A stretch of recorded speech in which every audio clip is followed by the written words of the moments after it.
So good morning guys, magandang tanghali. Time check is almost 1:30. And for today's vlog, we're gonna try the V2L of our Seal 5 Premium na si Blue.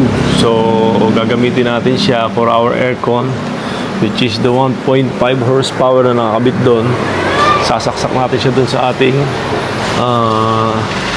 breaker na nabili, and then the breaker will goes to the extension of the V2L.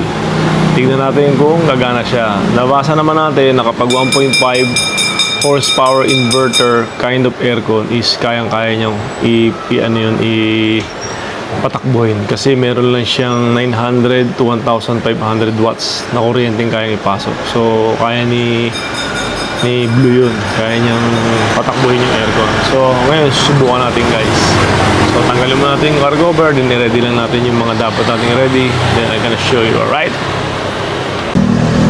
Alright, so based dito sa ating monitor ng Seal 5, meron siyang 4.59 4 hours and 59 minutes, almost 5 hours pag ginamit natin yung V2L. Ngayon hindi natin alam kung sa aircon magbabawas ba yan. The purpose kaya natin itong ginagawa is number 1 is for the experiment din. Then pangalawa is nakaka 1 week na kasi siya sa atin. So kailangan ma-discharge siya ng 20%, then tsaka natin siya ipo-full charge ng 100%. As for the sa lifespan ng battery, para gumanda yung charging niya, mas maging okay yung battery. Mga nabasa natin yan sa Google, then nakita natin sa mga ibang engineered reviewer na nagsasabi, especially sa LFP batteries. So nakasaksak na to for our B2L. Ito yung extension cord na ginagamit natin. Pag nag-charge tayo, connected yan dun sa loob. Ngayon sasaksak naman natin yung aircon. So nakasaksak na yan ang ating AC dito sa ating cord palabas. Then let's see. Alright, so gumagana yung aircon. Ito ay 1.5 horsepower lang. So ang energy na kaya niya siguro, ang energy kasi na hinihingi lang ni Seal 5 is at least minimum 2,000 watts. Yun yung sabi dun sa nabasa ko. Then para at least hindi siya magkaroon ng problema. Alright, so check natin yung sakyan. Yan, so working very well naman siya. Wala namang problema. Wala namang nakitang problema. Okay naman. So tayo natin at least 4 hours, mag 20%, then hugutin na natin. Kasi isa tong way na to para mas mabilis siyang ma-discharge. Para mas mabilis maubos yung battery. Kasi i-charge natin siya ng 20 to 100%. Para at least na-cycle na natin yung LFP battery ng blade ng ating BYD. Alright? So right guys, after 4 hours, namatay yung ating sasakyan. So ayan, hindi na siya nag-discharge dun sa aircon. So in 26%,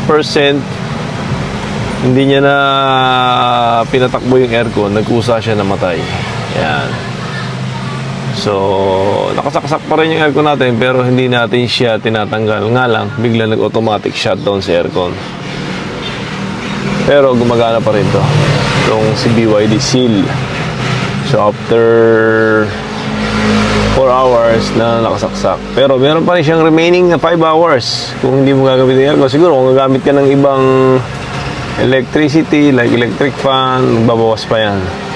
Pero I don't know ba't siya namatay. I don't know, hindi ko alam. Siguro yun lang yung talagang oras niya pag sa ganong kalalaking mga wattage na isasaksak mo sa kanya. Minimum of 5 hours. Alright, so hugutin na natin guys. Then 26% will try to plug in different electricity para mas mabilis siya maubos. At least mag 20% or 25%, okay na yun. Alright? So iba naman ang ginamit natin. Electric fan and television. Ayan. Ayan, magana electric fan para mas mabilis siya maubos. So we need to put it in 20% eh. Ayan, nakasaksak pa rin yung ating B2L. Oh, ha? Diba? Ayos ba? So, mamaya alis tayo. We're gonna go for our church prayer meeting. So, Ibis muna tayo guys. So ayan, ang ating B2L, and well functioning, very well naman siya. So napansin ko lang no, kapag malaking output ng kuryente gaya ng AC, may limit hours lang siya. I think 5 hours lang.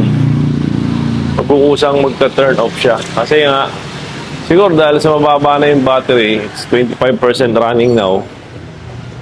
Nag 25% na siya. Ayan. 25%, coming 25%. Yung sinaksak ko na siya dun sa tawag dito sa ating saksakan. Ayoko naman kasing gamitin yung i-open ko yung sasakyan, lagay ko yung mga blower. Okay na yan, at least ginamit na siya sa aircon. Makatulog yung asawa ko, nakapagpahinga kami in 5 hours time. Then nung namatay na siya, ito na ginamit natin, which is si TV and si electric fan. So very very useful tong sasakyan na to pagdating sa pagtitipid sa kuryente kung nagtitipid ka. Napakagaling niya. Napaka-manageable niya sa pagdating sa ganun. So, may 4 hours. Siguro hindi ko na antayin yan. Tayo ko na lang let's see, I don't know. So, babalikan ko na siya mamaya. Alright, guys. So, yo, what's up, guys? Good evening. Time check is already almost 11:45 and dito tayo sa loob ng sakyan kasi pinapababa na natin yung charge niya until becomes 20%. So we can start the calibration recharging mode.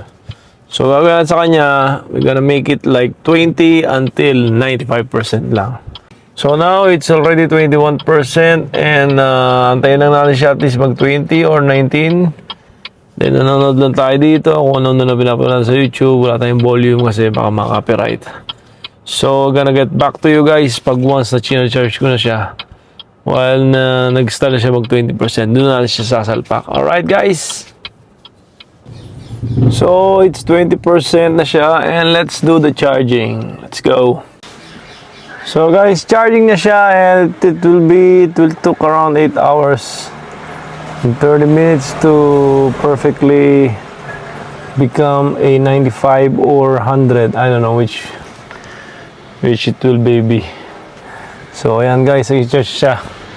So hanggang dito lang ating vlog guys for our B2L experiment. Then for our 20% calibration for our 1 week Seal 5 DMI Premium. So ito hindi napapatayan guys hanggat hindi sinasara yung pinto. Dahil naka-activate yan sa infotainment system natin nung inayos natin siya. So again guys, thanks for watching and please follow my YouTube channel BRTV for more BYD Seal 5 vlogs. Bye. Peace.